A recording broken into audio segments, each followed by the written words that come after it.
hả 남의 가고야 왜야 풀 선수들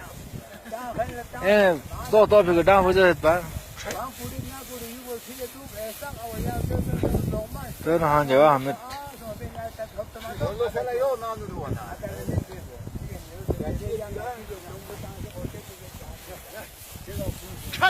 알라 제가 하면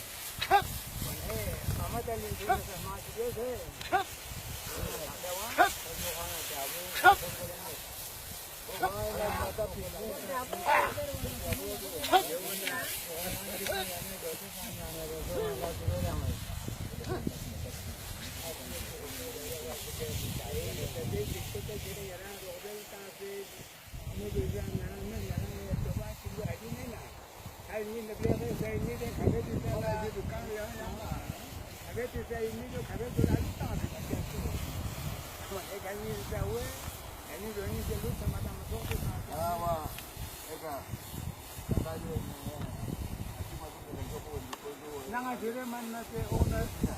여기